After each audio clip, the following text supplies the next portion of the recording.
गांधी ने जब इस दुनिया में कदम रखा और जब इस दुनिया से चले गए क्या बोला, हे राम। उन्होंने क्या, उन्होंने राम का प्रचार किया, उन्होंने राम के बारे में बोला। क्यों?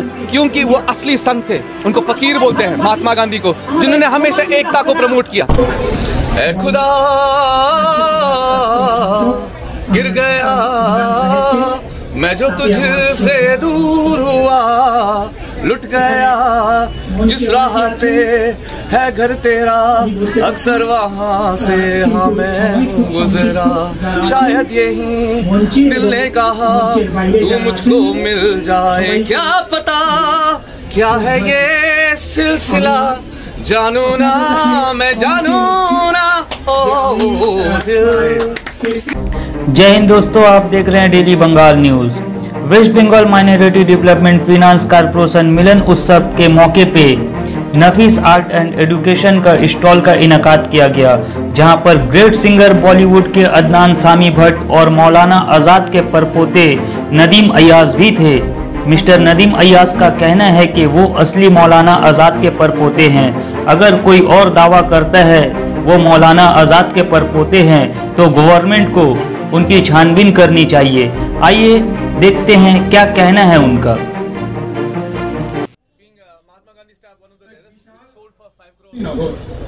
देखिए, मैसेज एक जनरेशन का मैसेज नहीं है, ये कई जनरेशन का मैसेज है। एकता का मैसेज, एकता में अनेकता। आप एकता में पावर देखते हैं। आप देख रहे हैं हमारी संस्कृति, आप देख रहे हैं स्टैम्प, वहाँ कॉइन्स है जिन्हें उर्दू में लिखा गया है और स्टैम्प जिन्हें हिंदी में लिखा गया है।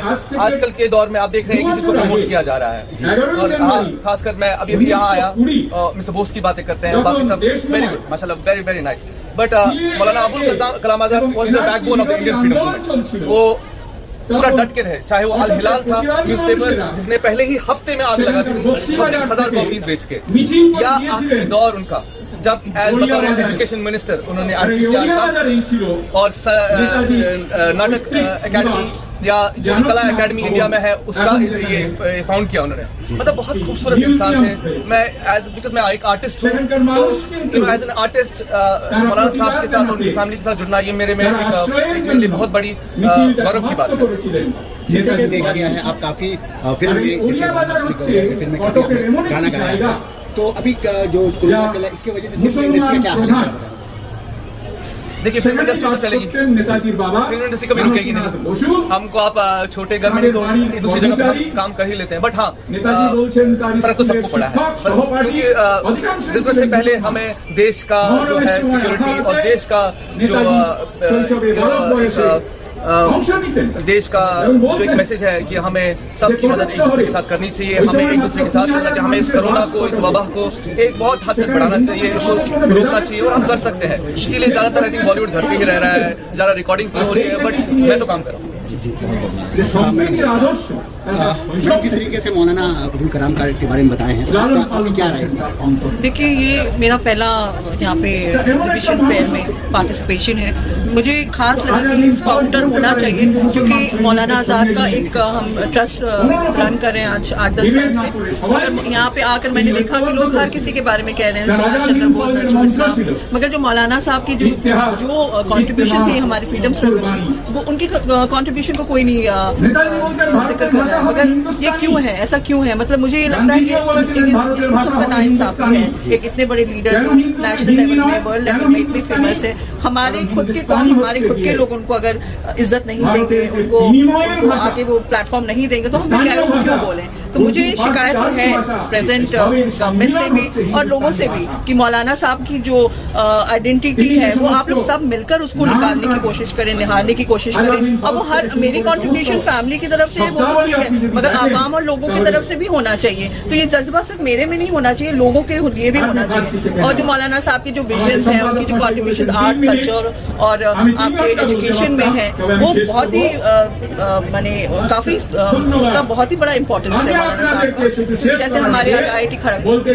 हमारा नेशनल लाइब्रेरी है, जितने कला निकेतन है, ICCR है, ये सारे बहुत सारे दायरे हैं जो मौलाना साहब ने ये किया था, किया था, उनके जमाने से चल रहा था। तो ये जो कल्चरल एक्टिविटीज डिफरेंट कंट्रीज से मौलाना साहब का भी देन है, तो हम उस इंसान को भूल जाते हैं जिससे समझ मिल रहा है। तो और दूसरी बात है ये अभी हम लोग another aspect of life sports, उसको भी हम सॉरी पार्ट ऑफ एजुकेशन में उसको डाइवर्ज करना चाहिए। So these are lot of aspects. हमारा जो मेन दायरा है जो लोग हमारे साथ जुड़े हुए हैं and they are selflessly helping us, मतलब मौलाना की जो हमारे बहुत सारे अनपब्लिश्ड बुक्स हैं वो हम लोग कोशिश कर रहे हैं उसको लाने के लिए प्लेटफॉर्म में, स्कॉलर्स के लिए एटलीस्ट वो टीच में हो मौलाना साहब। फिर हमारी कुछ कॉन्ट्रीब्यूशन थी, हम लोग ने आज़ाद म्यूजियम को दिया, हम लोग ने अलीगढ़ यूनिवर्सिटी को दिया, एजुकेशन रिलेटेड जगह को हमने मौलाना साहब की कुछ ना कुछ चीज़ ऐसा दिया है ताकि लोगों को देख हमारे बाद एटलीस्ट नॉलेज को याद करेगा। That is a contribution I have. So इंशाल्लाह I think I look forward for people or at least next time when I hold a platform over here that will be a bigger platform and I want that Maulana साहब should be at one corner, at least उसका एक corner होना चाहिए। देखा जाता है कि मौलाना आज़ाद साहब ने काफी एजुकेशन के ऊपर ध्यान दिया था, लेकिन हम लोग के जो बच्चे हैं, जो माइनॉरिटी जो बच्चे हैं, काफी दूर है, क्या बोलना चाहेंगे? फर्स्ट ऑफ ऑल विजन था एजुकेशन, खाली विजन खाली एजुकेशन का जो जो विजन था इट वाज क्वाइट मैंने फैला हुआ था, एजुकेशन, सेक्युलरिज्म, यूनिटी, इसके ऊपर बहुत ज़्यादा फोकस आ रहा है।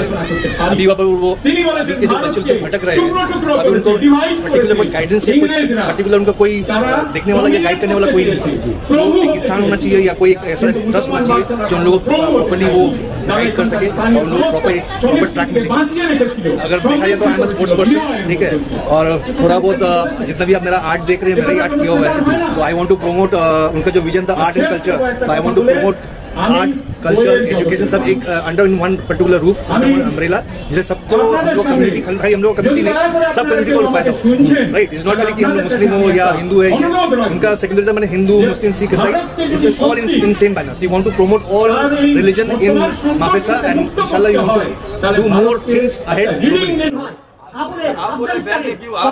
में कौन? देखिए सुनने में तो बहुत कुछ आता है, कौन क्या है, बोलना तो मेरा तो काम नहीं। आप लोग प्रेस के आदमी लोग हैं तो आपको ज़्यादा मालूम है कि कौन कहाँ क्या है। मेरा ड्यूटी है इसमें क्या, इसमें कुछ कमेंट करने का मेरा कुछ है नहीं। आप लोगों को फाइंड आउट करिए कि अगर उन लोग आपके फैमिली मेंबर्स में से एक है तो ये आप क्लियर कर सकते हैं। तो क्लियर कि हम करेंगे कि वो गवर्नमेंट के लोग क्लियर करेंगे कि वो ग्रैंड नेफ्यू कौन है। लगाना होगा ना, एलिगेशन है वो तो हम मेरा काम नहीं है। एलिगेशन जो है प्रॉपर जो गवर्नमेंट है वो खोज खाज करेंगे कि एक्चुअल वो ग्रैंड नेफ्यू कौन है। We have our own credentials, we don't want to prove our credentials, right. Grand nephew कौन है वो गवर्नमेंट का काम है, मेरा काम नहीं है कि कोई तहकीकात मेरा काम नहीं है। गवर्नमेंट में देखिए आजकल ये अगर आप किसी की बात करें, क्या किसकी बात कर रहे हो? अब यहाँ से बोल रहे हैं क्या नाम है उनका नाम क्या है? दिल्ली में किसका नाम बोला आपने मुझे? फिरोज बख्त आपने? अच्छा देखिए पहली बात है गवर्नमेंट ने अंदर कौन है बाहर कौन है गवर्नमेंट को पूछताछ करनी चाहिए, पता करना चाहिए। क्या पता वो ISI एजेंट हो वहाँ पे, क्या पता वो कोई एजेंट हो वहाँ पे। देखिए इससे गवर्नमेंट के हमारे हालात पता चलते हैं कि हमारी गवर्नमेंट कितनी वीक है। उनको नहीं पता चलता है कि भाई कौन किस फैमिली से को बिलोंग करता है, गवर्नमेंट में ब्रीच कौन करता है। इससे हमें अपनी गवर्नमेंट की जो है स्ट्रेंथ पता चलती है। आप समझ रहे मेरी बात?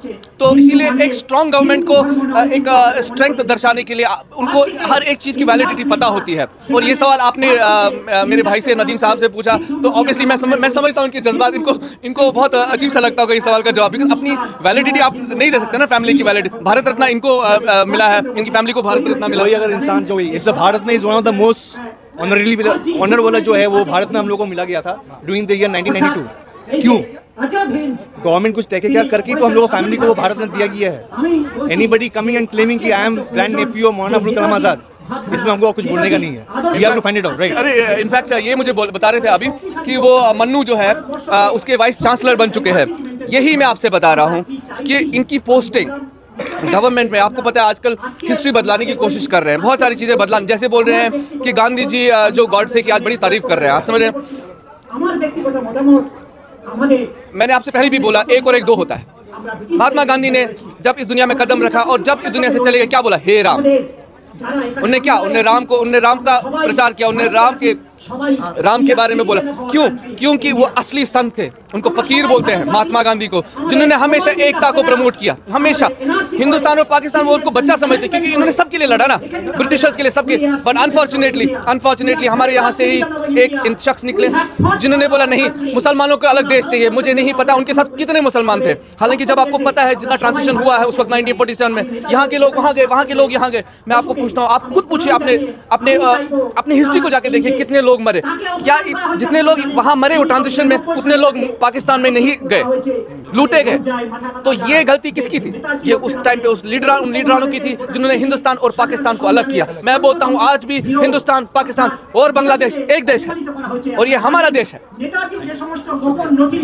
बेमतलब है ये कश्मकश, बेमतलब है ये जिंदगी। देख ले जाने वाले को खाली हाथ में रुखसत नहीं।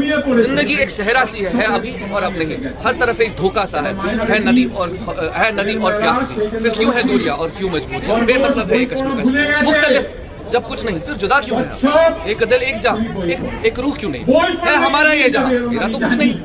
तो हम कहने की बात है, ये मुल्क सबका है। ये बात मोदी जी तक पहुंचाई जाए, ये बात ममता बनर्जी तक पहुंचाई जाए, ये बात इस कौम के हर एक लीडर तक पहुंचाई जाए कि ये देश किसी एक व्यक्ति का नहीं है। Doctor B.R. अम्बेडकर ने बोला ये देश तब खराब होगा जब ये देश किसी एक का होगा। ये देश सबका है, चाहे वो सड़क पे बैठा हुआ गरीब है, चाहे वो होटल में बैठा हुआ कोई अमीर ज्यादा है। तो इसीलिए मेरी गुजारिश है, आर्ट एंड कल्चर एक ऐसी चीज होती है जिसके द्वारा आप दुनिया को बता सकते हैं हम क्या है। ये तरीका है बोलने का, लड़ाई झगड़ा का तरीका नहीं है। आप समझे, हल होते हैं, हर एक जगह के हल होते हैं। हम एक दूसरे के कल्चर को जाने, एक दूसरे के कल्चर को समझे, उसका तरीका आर्ट एंड कल्चर। आप एक आर्टिस्ट हैं और जिस तरह देखा जा रहा है कि पॉलिटिकल रूप से हिजाब के ऊपर काफी आवाज उठ रही है, अभी कर्नाटक में चल रहा है, मेरी एक ही राय है और वो मैं हिंदुस्तान की औरतों को बोलूंगा। बिकॉज देखिए, मैं आपको बोलूंगा, जब भी कोई चीज होती है हिंदुस्तान की औरतों को टारगेट किया जाता है। यहाँ पे हिजाब के नाम पे मुस्लिम औरतों को टारगेट किया। मैंने अभी रिसेंटली एक क्लिप देखी जिसमें लड़कियां भाग रही है, उन पे पानी फेंका जा रहा है। मैं आपको बोलता हूँ, ला इलाहा इल्लल्लाह मुहम्मद रसूलुल्लाह सल्लल्लाहु अलैहि वसल्लम। मुझे बताइए, किस माँ बाप को गवारा होगा कि उसके बच्चों पे, उसकी लड़कियों पे ऐसे पानी फेंका जाए? आप समझ, आज हमको बोला आप हिजाब निकालिए, करेक्ट, हमको मतलब पूरी कौम को बोल रहे हैं कि आप जो हिजाब पहने हो हिजाब पहने, पूरी कल को बोलेंगे घूंघट उतारो। यहाँ अलग अलग देखिए, हिजाब तो सिर्फ मुस्लिम पहनते, बट बाकी आप जाएंगे हिंदुस्तान के अलग अलग जगहों पे, आप देखेंगे, हाँ आप देखेंगे हिजाब पहनते वहां मगर डिफरेंट स्टाइल है। आज मतलब आप हमें हिजाब नहीं बोल रहे हैं उतारने के लिए औरतों को, आप बोल रहे हैं औरतों को घूंघट उतारिए। आप औरतों को बोलते हैं घूंघट उतारो, मतलब ये तो शर्मनाक बात है। और आज मैं इधर आया हूँ, ये ICCR की बात करते हैं और इन्होंने शायद एक बार भी जिक्र नहीं किया कि मौलाना साहब is the founder of ICCR। कोई रीजन तो था मौलाना साहब, आपको अगर इंडियन फ्रीडम स्ट्रगल के बारे में पता चलता तो कैसे पता चलता है? एक किताब के द्वारा। इस किताब का नाम है इंडिया विंस फ्रीडम, जिसमें मौलाना साहब अपना जिक्र करते हैं कि मैंने इस देश के लिए क्या किया। और आपको खुद पता होगा कि मौलाना साहब by the end of it वो कांग्रेस से भी नाराज हो गए, क्योंकि वो यूनिटी में बिलीव करते थे, वो किसी पॉलिटिक्स में बिलीव नहीं करते थे। इस देश की पॉलिटिक्स हम लोगों को एक दूसरे से जोड़े, तभी पॉलिटिक्स हम उनको वोट देंगे, वरना मुझे लगता है हमारे वोट भी जाया और हम टैक्स पेयर्स का पैसा भी जाया। इसीलिए फिर मोहब्बत करने चला है तो पूरे हिंदुस्तान को बोलिए चलिए मोहब्बत करते हैं एक दूसरे से। ये नाटक, अभी ये ड्रामा, ये पब्लिसिटी बहुत हो गया। अभी एक टाइम होता है जब सब लोग पक जाते हैं। इनफैक्ट ये आप समझ, मीडिया को उनकी मीडिया को एक अलग स्ट्रैटेजी अपनानी चाहिए। मैं समझ रहा हूँ ये एक स्ट्रैटेजी थी जो मुस्लिमों पे खेली गई है, बट ये बार बार आप ये हमें इनडायरेक्टली कहना चाहते हैं कि हम जंग में आना चाहते हैं आपके साथ। आप समझ बोलना चाहते हैं कि आप इस देश के नहीं हैं। आप समझ मेरी बात? तो मैं आपको बताऊं, मौलाना साहब और जिन्ना साहब, जिन्ना चले गए पाकिस्तान, उनको दोनों मुसलमान थे, उनको चाहिए था अलग पाकिस्तान, करेक्ट, ये भी मुसलमान थे। मगर ये मुसलमान जो था तालिब इल्म था, आपने तर्जुमुल कुरान पढ़ी होगी, उनमें उन्होंने क्या कहा कि नबी पाक सल्लल्लाहु अलैहि वसल्लम हमें एकता का मैसेज देते। अस्सलाम वालेकुम का क्या मतलब है? May peace be upon you, मतलब अल्लाह का मतलब क्या है? अल्लाह। हम थोड़ी बोलते हैं कि कोई भगवान है, बट हम किसी भगवान को नकारते भी नहीं है। ये कुरान में ये भी जिक्र है कि तुमसे पहले किताबें आई हैं।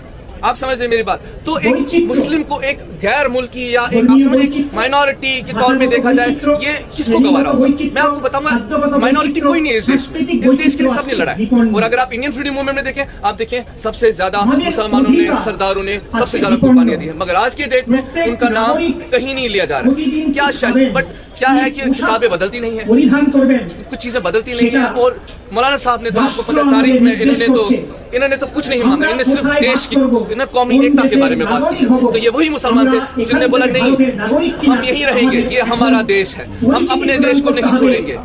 तो हम असल में मुसलमान हैं जो एकता में बिलीव करते हैं। ये असली इस्लाम है। हम जो हिंदुस्तान के मुसलमान हैं, मैं am proud to say that we are the true Muslims of the world.